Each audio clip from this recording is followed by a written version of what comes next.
Welcome to Explain America. This is your host, Kyle Becker.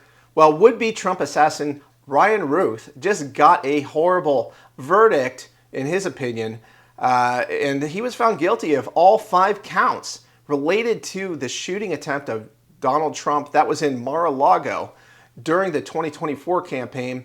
And well, he took some very bizarre action in the aftermath of this verdict, and we're going to get into this story shortly and what it means. But before we do that, please like, share, and comment at Explain America. Join us. We appreciate your support for common sense journalism. Now, Ryan Ruth was laying in wait in a Mar-a-Lago golf course when the Secret Service identified him and attempted to chase him and eventually apprehended him. And it turns out this guy is a grab bag of all sorts of issues. And he is very plugged into the international community and has basically had a lot of bizarre track record. And so the court for his trial was already on edge, had to issue him warnings many times. And it seemed like Ruth was unstable many times, and the judge was well aware of this. So it's kind of surprising how this all went down, because when he got the verdict, the report is that he grabbed a pen and tried to stab himself in the throat. It's quite shocking. As the verdict was read, it appeared to our producers inside the courtroom that Ruth tried to stab himself in the neck with a pen.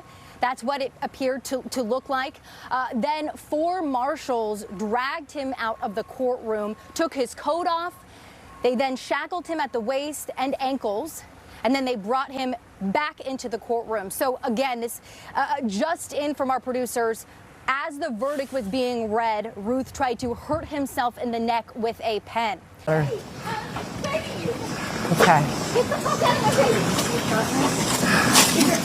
It was there, just now. Not only crying as she left, obviously she went into a full sprint to get away from the media and yelled out some profanities, John.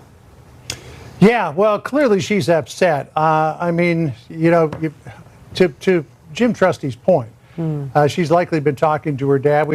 This is just a case where we're looking at somebody who is obviously not stable, but he had a lot of left-wing and anti-Trump views, and obviously this supreme act of attempted political violence is plugged right into the news, so much so that even The Atlantic has had to admit an upshot in left-wing violence. It comes after the assassination of Charlie Kirk, an ABC 10 headquarters shooting in Sacramento, and an attempted bombing of a Fox News truck that was related to Charlie Kirk and TPUSA coverage. So what more can you say? I mean, the political violence just goes on, and you know, Ryan Ruth's trial fits right into the headlines, and him attempting to off himself, well, the court should have known better.